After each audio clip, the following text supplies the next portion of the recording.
All right, Joy, you're going to tell us about your experience crossing the United States on a Greyhound bus. Hopefully, you'll tell us about why you're doing that and the circumstances and when that took place and about the experience itself. All right. Well, I don't remember whether it was 1963 or 1964. I was 19 at the time and living in Riverside, California. And the reason that I wanted to do it was because I didn't have very much money, obviously, and I wanted to go to the New York World's Fair. And that was obviously in New York. It was there 63 and 64.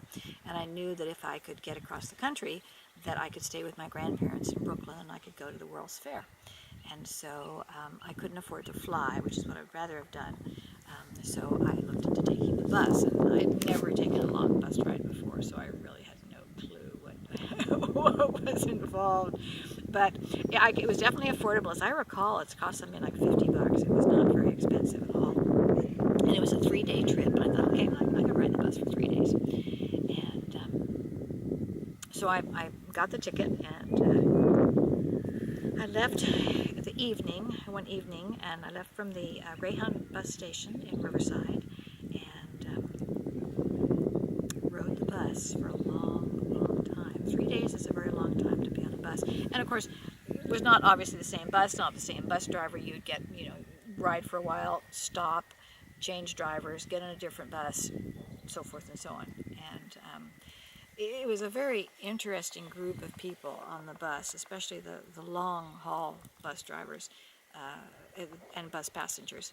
I know that there was a girl that was riding the bus with me who had come all the way from Oceanside. She was not very old. She was like 12 or 13, and she got on the bus in Oceanside, and she was going all the way to New York City to go and stay with some relatives there. And I remember thinking, gee, it's a long way to go at that age. But anyway, lots of very interesting people on the bus. There were drunks on the bus. There was there was at one point in time somewhere, I think it was in Oklahoma, someplace where there were miles and miles of open space and nothing else, and there was a woman riding in the front part of the bus who was becoming increasingly agitated to the point that the person that was sitting next to her got up and moved, and she was flapping her arms and carrying on in some other language. I don't know if it was Spanish or if she was just raving in some language that wasn't really a language. Anyway, so eventually she just opened up the window of the bus and jumped out the window. And so... While the bus was still moving? Oh, the bus was still moving. And so it was like the bus driver, of course, was aware of this and stopped and called somebody. I don't know how he called somebody. I guess he had a walkie-talkie or something. And so we parked there at the side of the road for a while, and she was carrying on, and she was unhurt. Amazingly enough, I guess the bus wasn't going all that fast. But she was unhurt, and eventually someone came and took her away, and I don't remember the details of who took her away, some official type person, either the police or whatever. And then we kept on going, and at another stop, this man got on the bus with a big suitcase, and he was definitely out to lunch too, and he's walking down the aisle, and he opens the suitcase, and he's tossing money. And he got to me, and he dumped the whole suitcase full of money in my lap. I was like, I didn't know this man. I'd never seen this man before. I had no idea what this money was. And then he sort of looked at me for a little bit, like, who are you? And he scoops up the money, and he puts it back in his suitcase and goes on down the bus. And what about the other people? Did they keep their money? I don't remember. I just don't remember. It was like, And then I remember two very scary-looking black guys got on, and they were huge and hulking. It's like, okay, but they didn't sit too close to me, so that was okay too.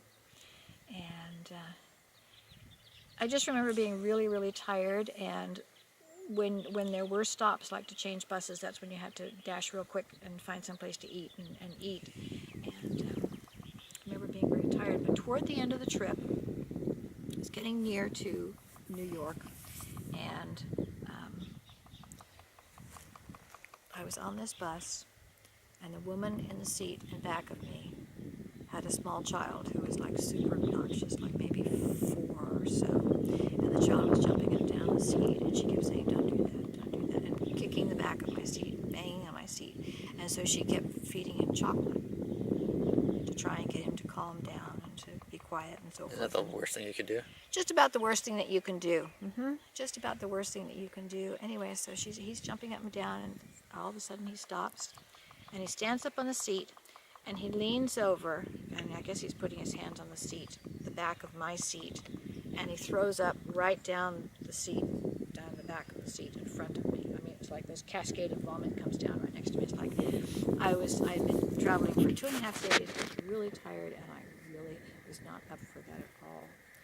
So I got up and I just looked at the woman and I said, "Your son's vomited, you need to take care of this." And so I moved to another seat. I'm trying to think if there was another seat or if I took her seat. I know I was pretty irritated. But yeah, that happened too. I'm trying to think other things. Anyway, by the time I got to New York, my grandfather was there to meet me, and it was wonderful. Actually, though, come to think of it, I went to Washington, D.C. first because I had friends in Washington, or friends in Virginia. And they met me in Virginia, and I spent a few days there. And then I got on the bus again and went up to New York City, and that's when my grandfather met me. And my grandfather took me to the World's Fair, bless his heart, every day. I think we went for 3 or 4 days in a row. And What was that like? the World's Fair? Yeah, is it like a state fair on steroids, or? Yeah, I guess so. It was a neat thing. Several things really stand out in my memory about that World's Fair. One of them was they had recreated an entire Swiss village, which was, it looked like a Swiss village, and that was really very cool.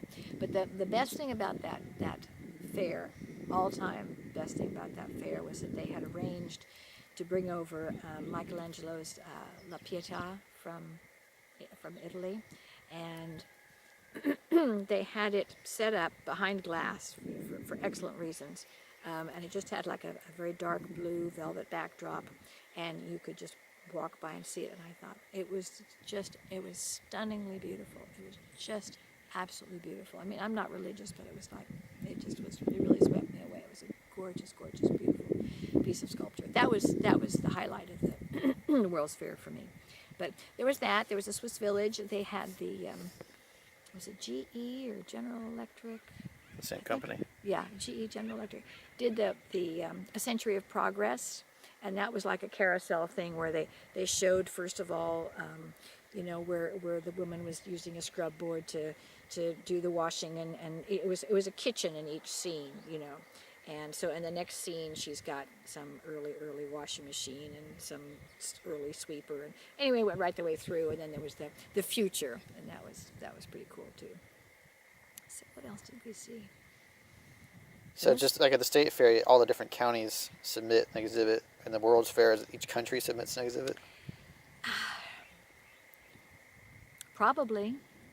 I really ought to look at some... go online or something and look at something. I'm sure it would jog my memory for, but those are the things that stand out in my mind. And of course, the huge globe of the world. And Right. I don't know if they built that for the World's Fair then or not. But that's still there, I know. But that was pretty cool also. But the Pietà was the Pietà de Resistance. So how long did you spend in New York? About a week. Did you take the bus home, or did you fly home? No. I don't remember how I did it. I think that my friend Eileen, who was working full time, I stayed with her when I was in Washington. I think that she made the arrangements for me and put it on her credit card, and for me to fly home. Yeah, and I flew home. I wasn't going to take the bus home. I'd bought a round trip ticket, and I had to get a refund, and eventually I did. And of course, I paid Eileen back, but I wasn't going to take the bus back. Once across the country was enough. But I certainly had adventures, and it was certainly an experience. It sounds like it was an interesting experience. I talked to a lot of different people on the bus, too, because people would get on and off, and it's one of those situations where you're probably never going to see these people again in your life, so they tell you all sorts of things about themselves. And so people told me their life stories and things they had done that they shouldn't have done, and that they wished they'd done that they hadn't done, and things they'd done that they were happy that they had done. So It was neat. All right, where are we right now? We are right now in the orchard that Justin and I did. I dug one hole, Brandon dug a hole, but you dug all the other holes, didn't you, Justin? I did. And it was a labor of work, and you probably can't tell it, but we lined each of the holes with chicken wire and gophers didn't work, but that was the hope, to keep out boogers. And made some mistakes in planting the trees. Tell us, come tell us about the trees. This tree down the end, this is the apricot tree, and this one, poor thing, had... Hold on, you gotta talk to the camera, otherwise we're not gonna hear you. Okay, this is the apricot tree, and this poor thing had very little in the way of roots. Remember how few roots it had, Justin? But I do. anyway, we planted this one, and this one has some issues, I'm afraid, which is very sad. I think it's phytophthora, which is like it's a root rot, and you can see that is not a good situation. So anyway, I have sprayed it once to try and get rid of that. I'm going to spray it again today with a copper spray in hopes that that will help, but we may unfortunately lose this tree. All right, tell us about the other trees as well. Okay, and then what we have here, this is a persimmon tree. It's just starting to do its thing. Just starting to do its thing, yeah. We planted them, we chose varieties and planted them. I planted them so that they'd be hopefully pink, white, like that, in that order. Pink, white, referring to the flowers. Right. But we also planted trees staggering their bloom time so that we wouldn't have 11 trees that would all bloom at the same time. So some of them are coming into bud, some of them are already in bloom, like this. This neat little tree here, this is the nectarine. The nectarine is doing very well. It's a Harcourt nectarine, and you can see it's covered with pink blooms, and so I hope it continues to do well.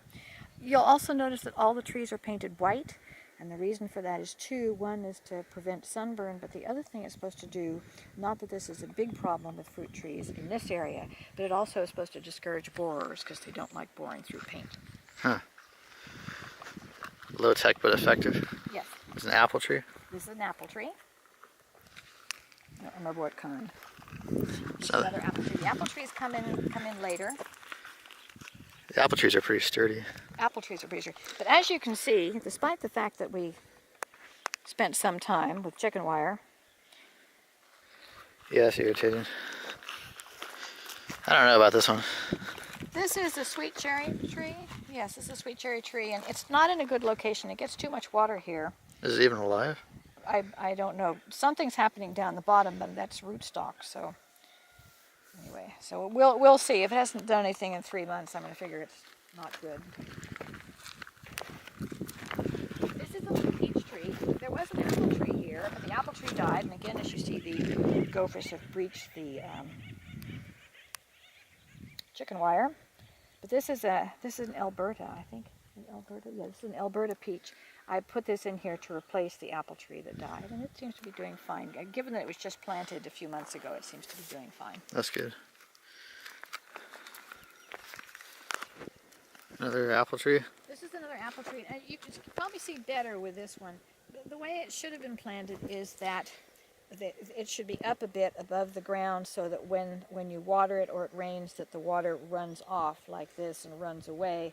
Unfortunately, I planted it so it was completely level with the hole, which means that when the soil settled, it was actually depressed, and so the water tends to accumulate there. And given that we have heavy clay soil, which doesn't drain well anyway, it was not good to do that.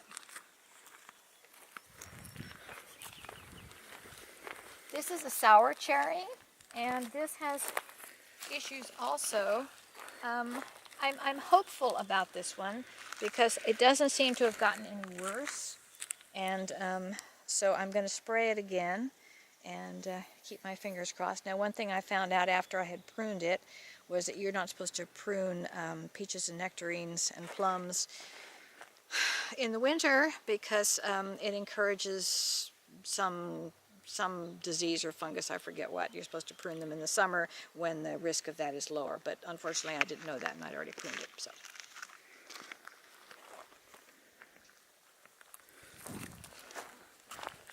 This is our other peach tree. This is a Q18, supposed to be, yeah, Q18.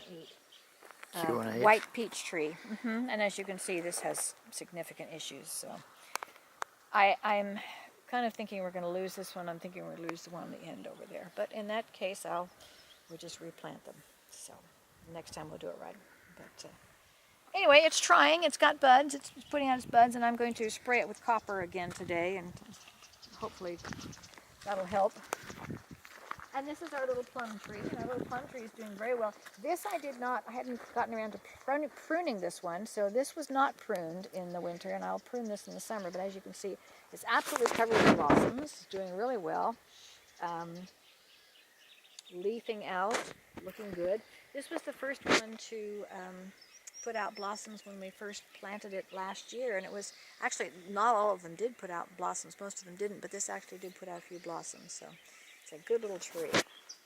When I prune it, I have to, you can probably see what I need to prune. I need to like take out the stuff that's there, and take some of the stuff so that it's got more air space and so forth, but it's doing real well. I'm real pleased with it, so. That's our orchard. Thank you. We have 11 trees. 11 trees here. We've got 2 more apple trees over there. Over where? By the cabin? By the cabin, yeah. And who's that over there? that's Biscuit. Call him over here. Hey, Biscuit. Come here, Biscuit. That's a cute little boy. Hi. Are you a good boy? You a good boy? Yeah, I'm a good boy. You're a good little boy. I'm a good little boy. All right.